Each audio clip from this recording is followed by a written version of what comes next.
Oh, that's a vandalblast. Is that overloaded? That is overloaded. What's going to survive? Not as many things as I would like. That is not ideal. Do we blow up the heartbeat of spring? Today on Commander Replay, we check out this highly aggressive Akiri Jeska deck and see if we can survive a vandalblast. Next on Commander Replay. I want to thank my awesome Patreon supporters. You guys are awesome. If you want to help support the channel and vote on which decks I play next, feel free to check out my Patreon at the link below. Welcome back, everyone. Playing some Akiri Slinger and Jeska Thrice Reborn today. I'm excited about this one. This one comes to us from Patreon supporter Ryan, and I have been very heavily thinking about building this deck in paper myself, potentially making this my new equipment deck. This looks like a very reasonable opening hand. Ancient Tomb gives us some ramp, Stoneforge Mystic to find whatever we want, and some lands, boots. Seems good enough to me, so we'll go ahead and keep. I told opponents this is going to be a very strong deck. I think I did face this deck in paper one time against him, and I had my good Aurelia deck out, and I still think he wiped the table with us. Like, it's so fast. It's so aggressive. You just have to have all the removal to not die to it, and yeah. I would say that this deck is like near CEDH power level. You know, if you're talking about your like tier 2.5 type decks, something like that. You know, you could probably kill the first player easily around turn 4, maybe around turn 3 with a lot of fast mana, is my guess. Oh, that's going to speed us up even more. So I think we're going to have a pretty good start here. Play this Ancient Tomb. Play this Boros Signet. Opponent got themselves a Soul Ring into a Throne of the God Pharaoh. That's also a fairly nasty card. Edric, Spymaster of Trest. Pretty nasty deck. Been facing that one for years.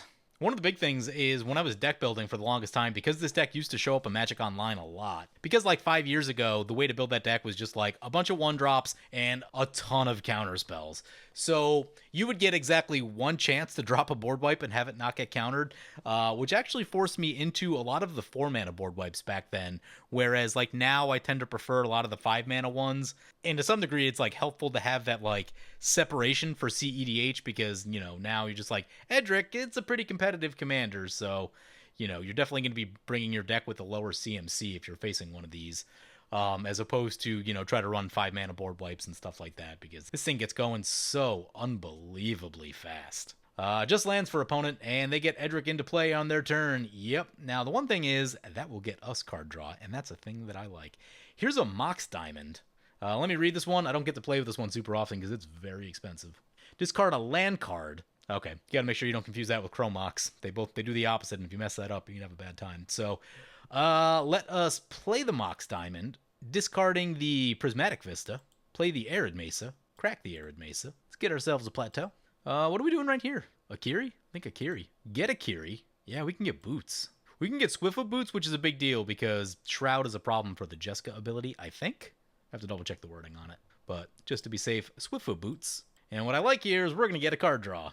So put the boots on there. We've got a 3/3 with haste and hexproof. I don't know anything about this Yurlok deck, so poke Mango. When in doubt, attack Mango. Also, he's playing Azusa. So if we don't kill him quickly and it goes to the late game, it will be a bad time for us because this deck will make a lot of mana. Although, I guess we do have a Winter Orb in the deck, which gives us some out against someone having way too many lands. We draw a Drannith Magistrate. That one is super good. That'll force our opponents into having removal, and that'll be cool. Uh-oh. Opponent just played a Magus of the Vineyard. Things are going to get wild now. And Eldamri's Vineyard, at the beginning of each player's pre-combat, that player adds green. You know what? I've never actually seen that card before. I had never bothered to look up what the original card for Magus of the Vineyard was. I knew it was a callback to something. Just not really on my radar. Not a card that shows up. I'm going to guess it's super expensive. I'm taking a shot in the dark here, but I'm assuming it's on the reserve list, and that probably makes it expensive. So there's a Growing Rights of Itlamok. Yep, that card's pretty good. Opponent saying, oh god, more allies. We just finished filming the Allied Invasion game right before this, which you guys will probably see this week.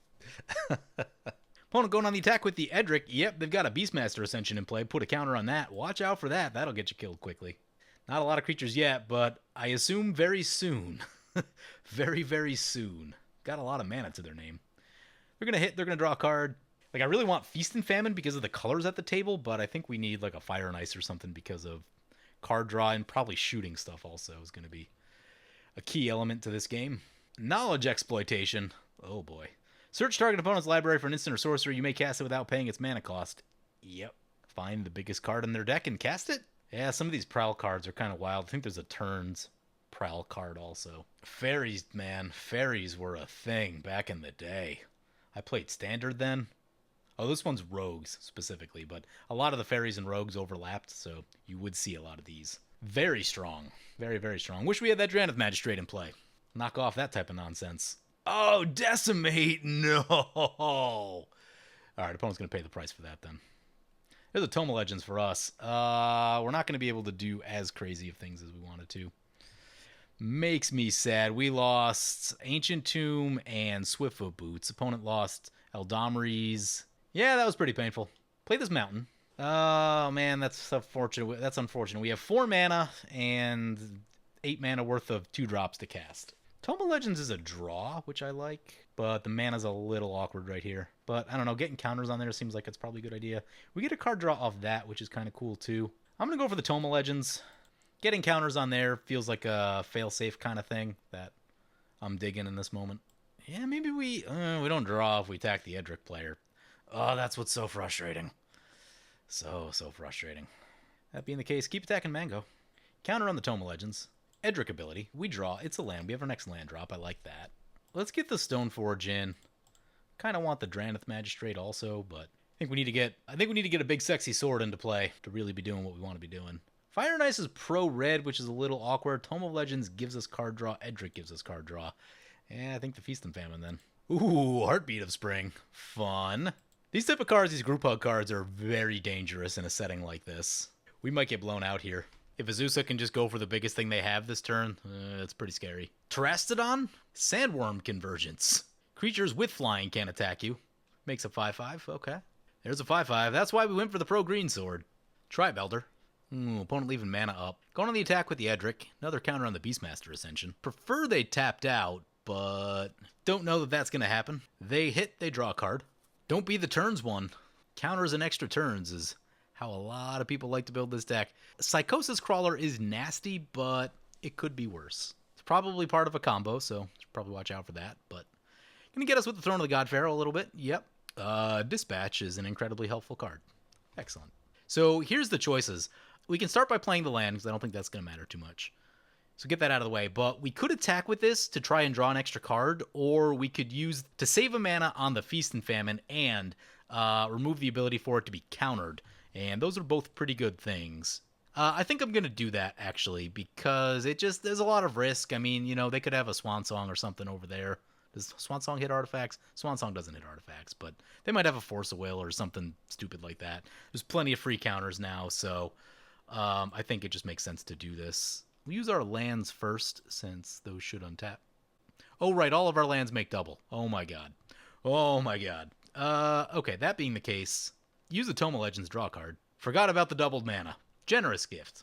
Excellent. We should probably shoot that, to be completely honest. Can we kill anyone?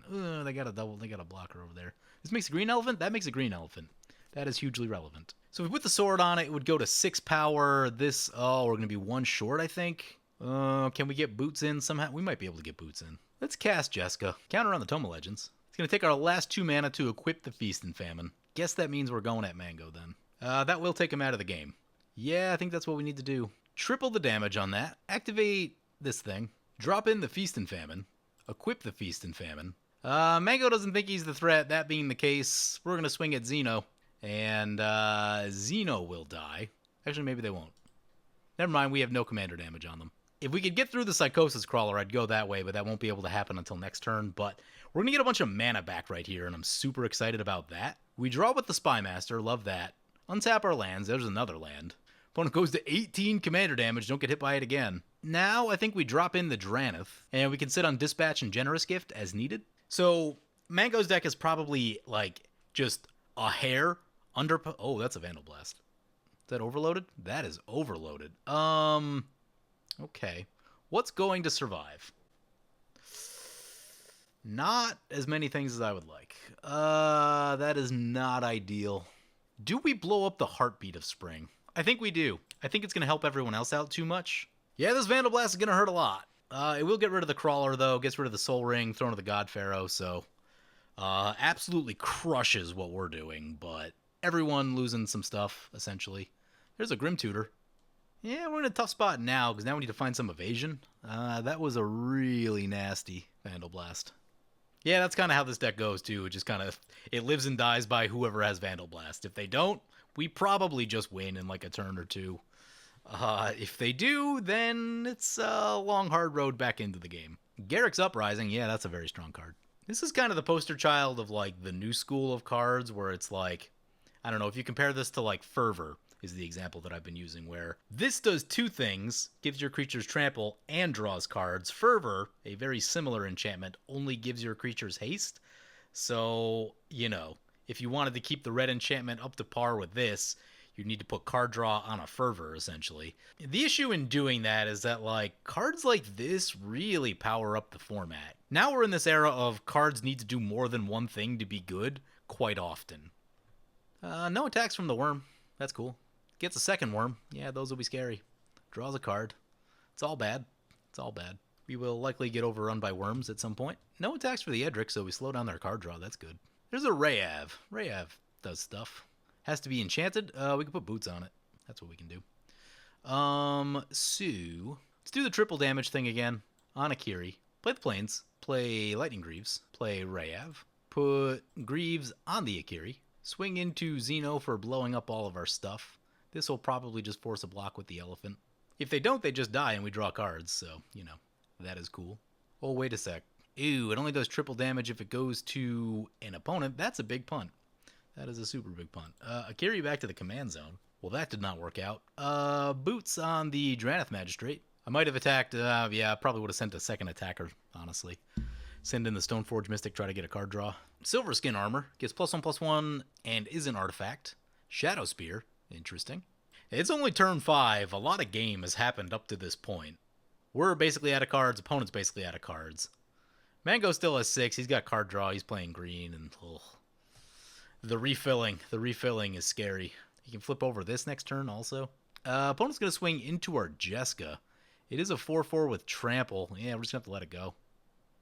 Rather keep the other stuff. Back to the command zone. The good news now is that they are tapped out, so we could send all these their way to draw a bunch of cards. It's every creature, right? Whenever a creature, yeah. The problem is no one's going to attack Delta, which is super annoying. The incentive this thing creates is just so busted. Palaka Worm. Is this a worm tribal deck? Enters the battlefield. You gain 7 life. When it dies, draw a card.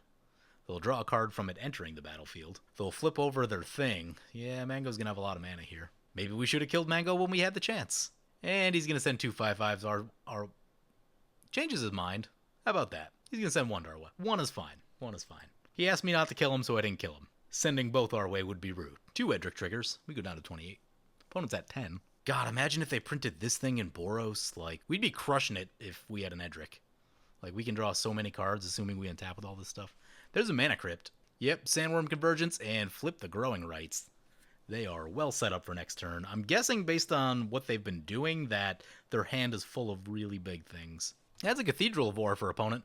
Weird for that deck, because that deck usually has a lot of 1/1s running around.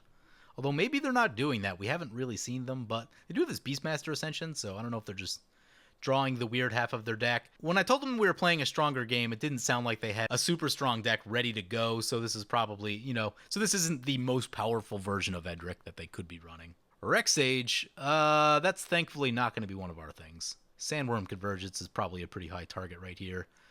This is also a worthy target. They're going to go for the Sandworm, yeah. You know, this came down early, and if you just leave it there, it will generate enough power to kill you, so getting rid of that is a good idea. Also opens up flyers. Cracks the Myriad Landscape. I really hate that we lost our land. Like, an Ancient Tomb nonetheless. We'd be on 6 mana right now compared to 4. We're 2 mana behind the turn count. It's not great. Sword of the Animist is a good card. Yeah. Cast the Sword of the Animist, get back into the lands. Put it on the Rayav. We'll leave the Stoneforge Mystic as a blocker, just in case, but there's also a lot of trample on the board. Does it actually do that much? It keeps some of the 2/1s away. This should get us whenever a creature you control that's equipped. Yeah, they'll give them both double strike, so we should draw 4 cards right here. Rayav, and Sword of the Animist, all good stuff. We have 2 red, we'll get a 3rd white. Actually, there seems to be a lot of red in this deck, so we'll get a mountain. There's 2 Edric triggers. Opponent goes to 6. Bastion Protector is a cool card. Buried Ruin, another land, helpful. We can get our Feast and Famine back. That is incredibly helpful. 2 more Edric triggers. Opponent goes to 2. We leave him alive. There's a Shadow Spear. Ooh, a Mana Crypt. That does a couple things. Oh, we're out of white mana. Makes me sad. Play the Buried Ruin. Play the Mana Crypt. It does give us Metalcraft again, which means once we can untap with a Dispatch, that'll be helpful.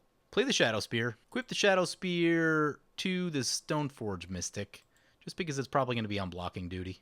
And pass like that. The draw 4 was super helpful off of the Edric. Opponent going to come back our way. Yep, card draw and lifelink. I don't think it's worth the block. It's got trample. Try to save it for something big and dumb that doesn't have trample. I don't know what that thing is, but we'll take the 4. Edric trigger, we go down to 24. Opponent goes back up to 6. I'm curious to see if Mango just, like, takes them out just as, like, target of opportunity, but they might also attack us before we can get back into it. Yeah, losing that Akiri's going to hurt. That's a lot of tempo that we're losing. The plan is probably recast Akiri, move Shadow Spear to it, sit on a Dispatch, I think is probably the plan. Opponent's going to play a Transmogrifying Lycid. Loses its ability, becomes an aura, attach it to a creature, pay 1 to end it. Enchant a creature has +1/+1 and is an artifact. Weird. We should actually read this thing. What does this do? Jund 4/4 Vigilance. A player losing unspent mana causes a player to lose that much life. Oh, it causes mana burn. Each player adds Jund. I see what this deck is doing. I see. Yeah, giving opponents mana is dangerous.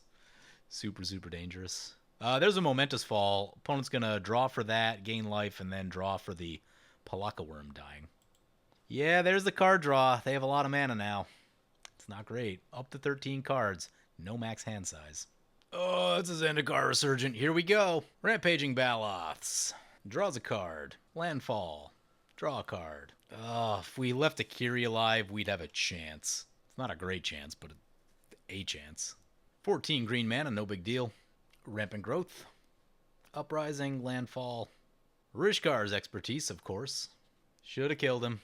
If we call like some random unblockable card off the top, that might be able to get us there, but it's still a lot of mana to cast and equip everything. What else? So like when I talk about green decks and I talk about the fact that like mana is not a constraint to them any longer, this is what I'm talking about. It's turn 6 and they're down to 55 cards in their library. Oh, and there's a Craterhoof Behemoth. Yep. Of course. He's got a couple 17/17s. Yep. Yeah, there that is. That friggin' card gives everything trample and makes it huge. Kind of awkward since he has to send 3 over to Delta. Sending 1 our way. No, changes his mind. Yeah, 1 our way. 2 our way. We probably can't survive. Yeah, block 1. Actually, does this have trample? Yeah, of course it has trample, because Craterhoof. We lost our land. Down we go. Yeah, I made bad choices. I got Akiri killed, and we should have just took Mango out. I know what that deck does. No one else has, like, that same potential threat within the deck. You hit, like, 2 or 3 cards, and then just mana doesn't matter to you, and it's ridiculous. All right, let's go to Game 2. Commander Replay t-shirts, available in orange and colors beside orange. Hey guys, help support me and save 15% on singles by using the promo code REPLAY at mothershipatx.com.